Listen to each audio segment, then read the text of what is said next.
पिला माने जदि दुर्बल अछंती एही मां को गाधुआ पानी पड़िले कुआडे स्वास्थ्य ठीक हो जाए। एमिति कि जदि गछ लता भी जदि सुखी जाउछि तेबे मां को गाधुआ पानी पकाई देले कुआडे पुणी सतेज होई ओटे गछ लता। एही विश्वास काहे केउ कालरू रही आसीछि। मारो पादुका पानी मनीष ठारो प्राणी एमिति कि गछ लता समस्तंक पई उपकारी।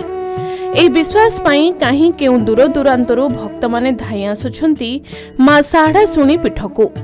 हाँ, आमे कहूछु भद्रक जिला तिहिडी ब्लॉक कोल्हो पंचायत रे पूजा पाउथबा मां साहड़ा सुणीक महिमा कथा। शह शह वर्ष हेबो मां एठी पूजा पाई आसुछंती। मंदिर छोट हेले मां बहु प्राचीन।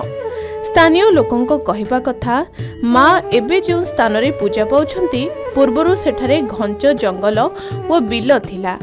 एठारे एक साहाड़ा गछ थिला। सेई साहाड़ा गछ मूलरू मां साहाड़ा सुणी मांकर उत्पत्ति। पूर्वरु साहाड़ा गछ मूले पूजा पाउथिले मां, एबे छोट मंदिर रे पूजा पाउछंती मां।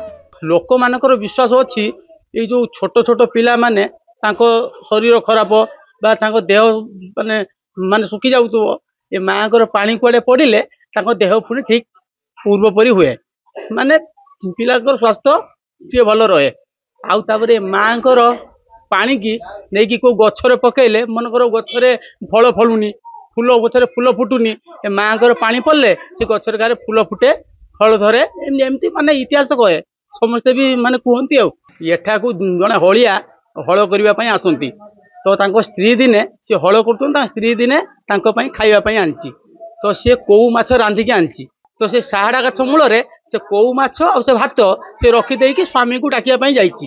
तो आसिला बेलकू से स्त्री लोक जनक देखिले से कोउ माछ गुडा जीवंता स्वामी स्त्री को कुआडे मां राति रे जाकी स्वप्नइले ये होची साहाड़ा गछ आ मु सेठी अछि मु होची साहाड़ा सुनी। बड़ बड़ बेमार भी भल होची, बड़ बड़ रोग भी भल होई पारुची। विश्वास न होले किछि हे परिबो।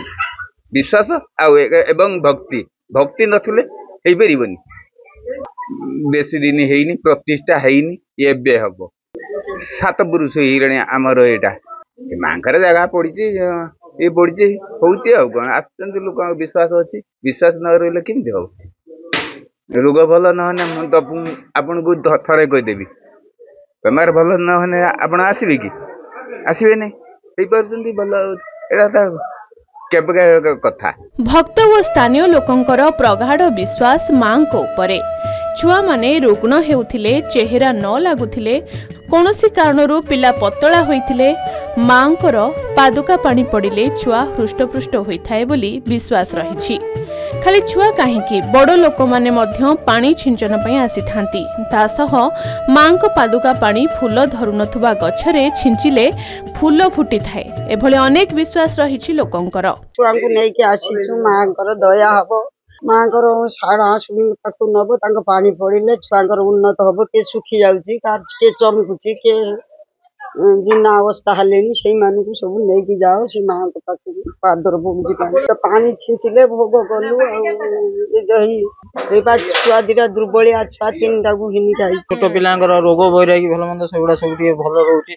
एटा बहुत दिन अनुष्ठान बहुत दिन हेलानी एटा हेलानी तो बहुत लोक भी एटा मानुचंती मां को मानुचंती जेति पई आछचंती एठी जो मानकर रोग वैरागी रहउची सेटा टिके कमी जाउची भल होई जाउची। जोटी बड़ बड़ जगह रो भी फेरिकी आसीकी एठी छिंचिकी पानी छिंचिकी गाधुआ पानीटा जो रहउची मांकर सेटा प्रथम छिंचिले देह प्रति बहुत उपकार आछी। जे कि जो घा फा भल मंद होला देह पर सुखी गला सेटा पकेला मंत्र के भल होई जाउची। प्रत्येक गुरुवार मां को पीठरे भक्तंकर अधिक भिड़ लागि थाए। भक्त माने निज निजर पिला मानकु आनी थांती मांकर आशीष लाभ पाई। एमिति कि दूर रे रहुतबा भक्त भी गाड़ी भड़ा करी मां को पीठ को आसी थांती गुरुवार दिन। तेबे मां को पीठटी प्रसिद्ध पीठ होइथिबारु सरकार व जिला प्रशासन पीठर उन्नति पाई पदक्षेप नेबाकू दाबी होइछि।